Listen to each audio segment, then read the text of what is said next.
Woo!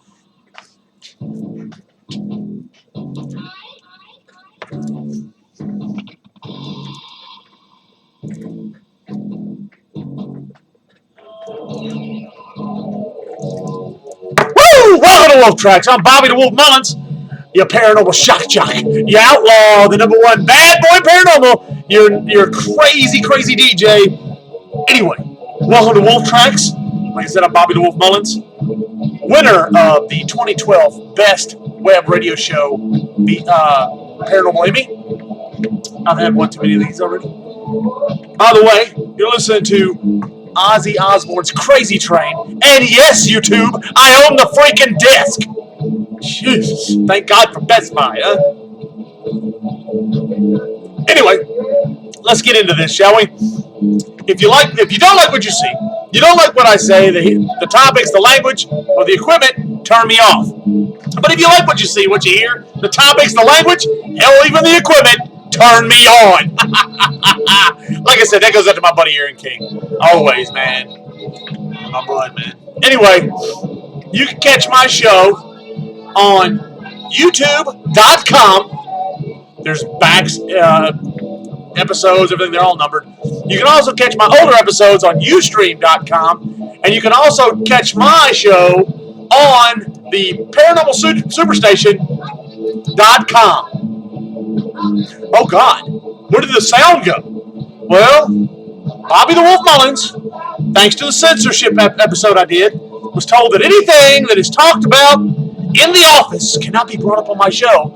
So to let you know that I'm on is illegal, apparently. So, thank you, boss lady. Go to them for all your Paranormal Superstation needs. Go to .com for all your Paranormal Superstation needs. And make sure you stop by their gift shop to get all the stuff like shirts, gift cups, koozies, keychains, and whatever. So anyway, I think I did my shameless plug, and that ought to get some people riled. I don't give a shit. Oh, and by the way, this show not only is Wolf Tracks, but wait for it. Not going to be a good week, is it, boss lady? You heard me scream. Alright, anyway. Now, let's get into the show, shall we? Turn this down.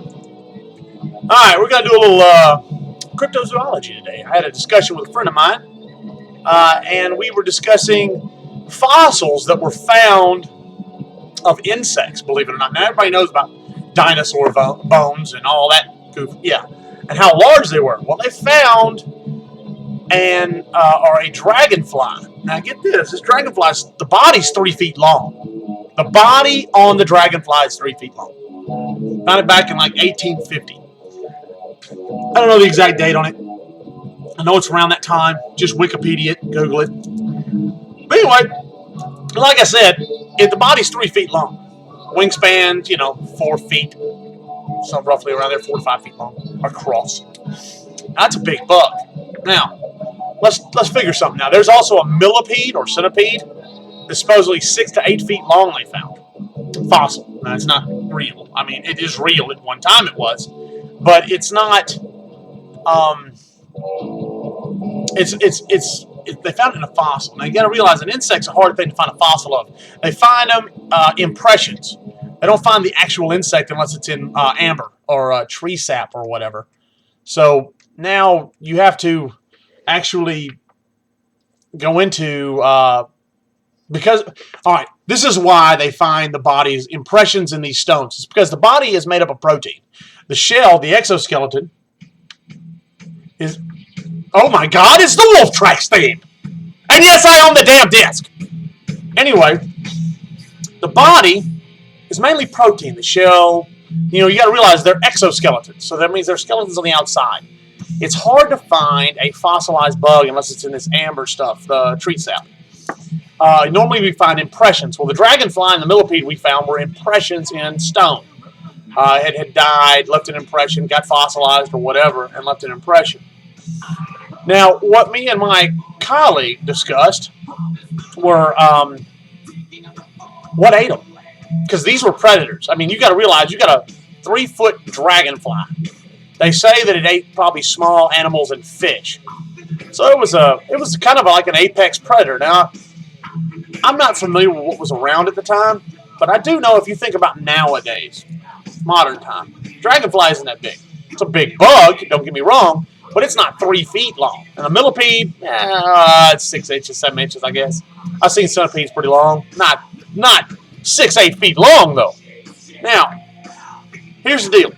What ate them? Everything has a predator on this planet. Everything has something that eats it. The normal predator for an insect is a spider. Now, they found one, a fossilized one in China. An impression. I'm sorry, when I say fossilized, I mean the impression. The body was 3 inches long. The legs were 6 inches long. Blah, blah, blah. All right, that's a big spider. Now, we got big spiders now. Tarantulas and, the Goliath bird eater and what they call a cane spider in Hawaii. Now, and that looks more like a crab, but it's still a spider, considered an arachnid. But now they've had sightings of these giant spiders. A couple in the 40s, I want to say, 30s or 40s, were in South America doing some sort of honeymoon thing, like a sabbatical or whatever you want to call it. And their little car that they were in, this is according to the story. I don't know how much fact is behind this, but this is documented or some crazy shit. This spider stepped out on the road. Now back then, of course, doing a little sabbatical, a little safari, that's a dirt road. So this large spider walked out or stepped out onto the road. I want to say highway. It's not a highway. Well, anyway. God, I love that. Anyway, they said that this thing reared up and hissed at them. And when it reared up, spiders rear up their front legs to show aggression. The front legs were basically could have been over the top or front of the vehicle. That's a big damn spider. But think about that. You got a dragonfly 3 feet long, body-wise. Roughly 4.5, 5 feet long wingspan. And other insects that we haven't found yet that were just monstrously huge. Natural predator for insects is spiders.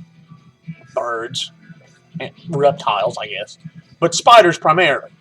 Now think about that for a second. How big did the damn spider have to be? Well, me and my partner, cohort, whatever, associate, we're thinking about that. So you look at some of these movies and some of these myths, stories, and whatever about these spiders, and it gets your brain to thinking. Get you thinking. If that dragonfly is that big, that spider had to be the size of a Volkswagen Bug.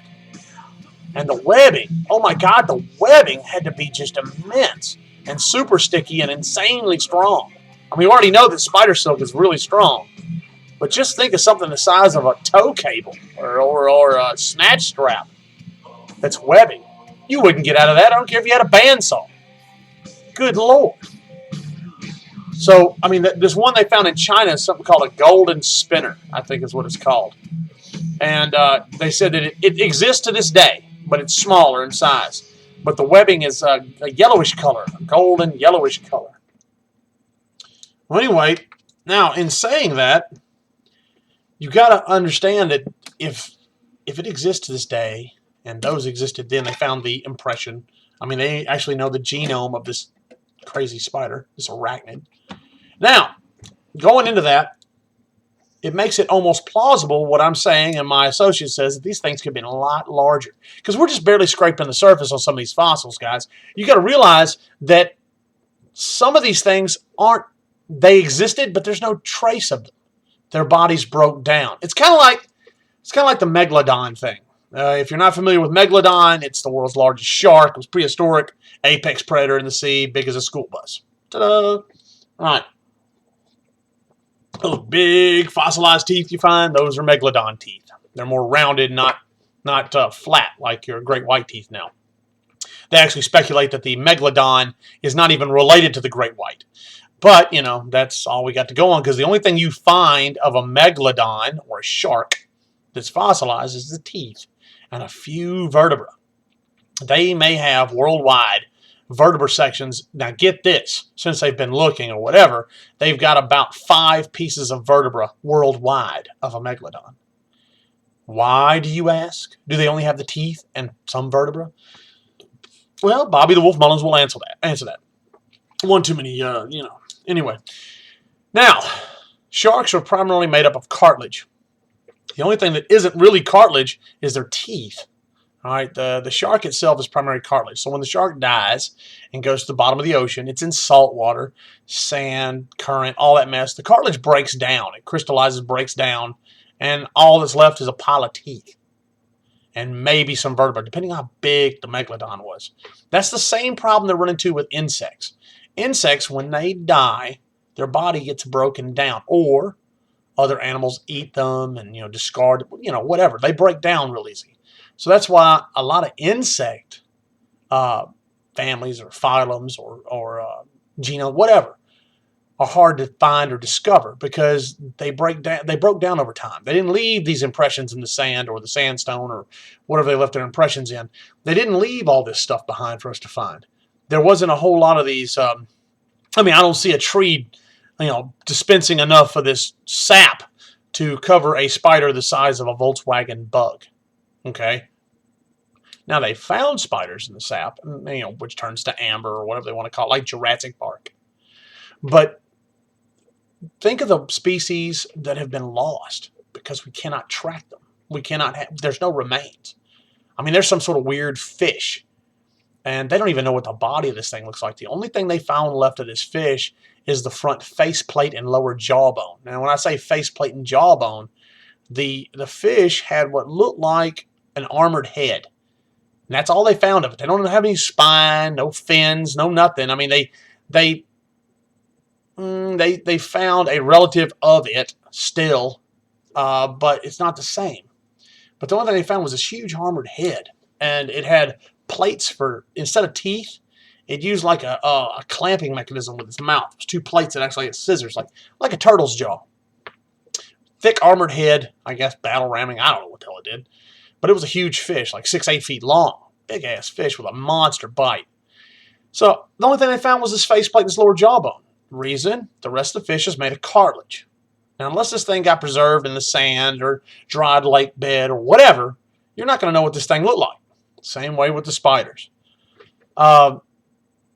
It's just something I want you to think about, guys, because you got to understand in cryptozoology and in hunting for fossils and whatever, we can only go by what we find. I personally don't hunt for fossils. I think it's a neat thing to do. I just think it's a lot of time and it's painstaking research and whatever. And I don't know, I guess you get to drink on the job. I don't know. But anyhow, in saying that, think about that for a second. Think of how many species we've lost. How many things have gone by the wayside that we don't know. They just recently found a snake vertebra. And they call it, what the hell do they call that thing? Some giant snake. It's related to a python. But they're saying this thing was almost 60 feet long. The vertebra, to give you an idea of what they're talking about, a normal python vertebra, about the size of a dime, maybe a nickel. This vertebra, this section of vertebrae that they found, was like this. Okay? That's a big damn vertebra. That means that snake was huge. For the lack of me, I can't think of the name of this thing. They found it in, I believe, South America in a strip mine, like a coal mine. They were stripping the land down and found this vertebra, a lot of fossils. They started finding plant fossils first, like impressions into the ground. And then they started finding animal fossils. Well, they bring all these scientists in to start researching it before they start strip mining again. They give them a chance to get in there and get these fossils out. Well, they find this snake vertebra, and then they go back and find more. And this thing's huge. Apparently, it lived in a very wet environment, almost like a swampland. They also found a turtle shell. Now, this is what blew my mind. They found a turtle shell that looked like it had bullet holes in it. If you watched anything on Super Croc, it's a large alligator or crocodile. It ranged 40 feet long. That's a big damn croc. Well, anyway, apparently this turtle had a run-in with one of these crocs because these bullet holes were teeth marks from this croc.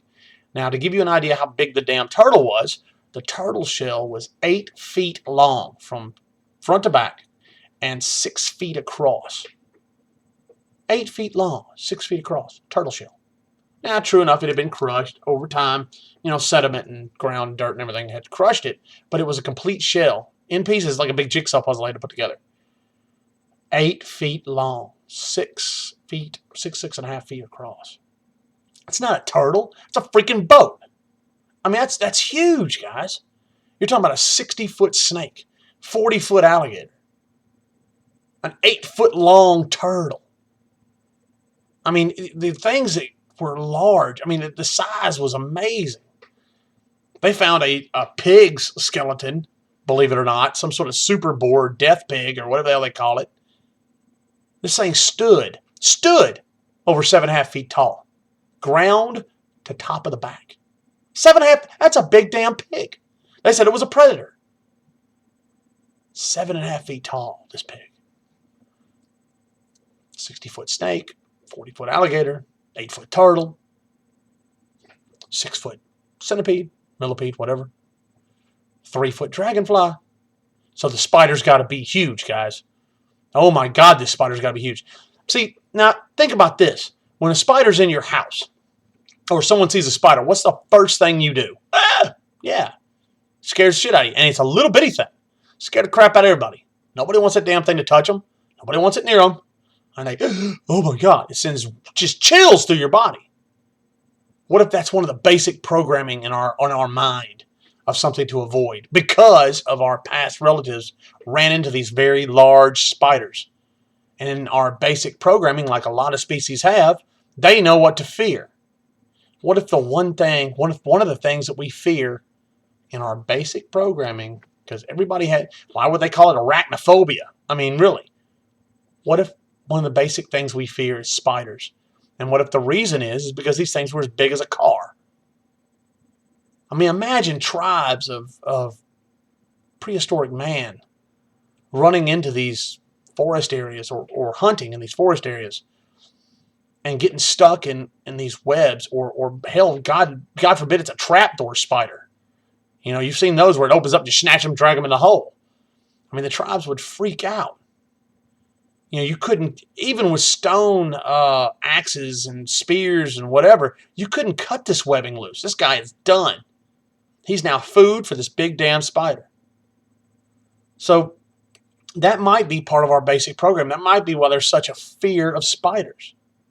And just think, a brown recluse or a black widow can kill a full-sized man, and it's as big as a nickel around.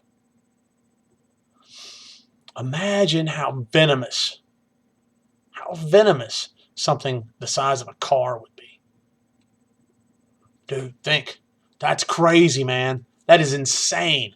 Think of how, and think about this. Everybody knows a spider dissolves its prey from the inside. So it drinks it out, whatever, like a Slurpee. Just think how much poison or whatever it is that dissolves the insides, how much it would pump in us being that size. Jesus Christ, you're talking about gallons of venom this thing would pump in us to kill us. Hell, this thing could probably take down large mammals or large reptiles if it got stuck in the web. It would be an apex predator because you can't hear it. Spiders are stealthy. You can't hear them. You never know when they're around. It's only when you see them, and then it's too late, right? So imagine something the size of a car that you can't hear walking up behind you because it's so stealthy. And this thing can climb on any surface.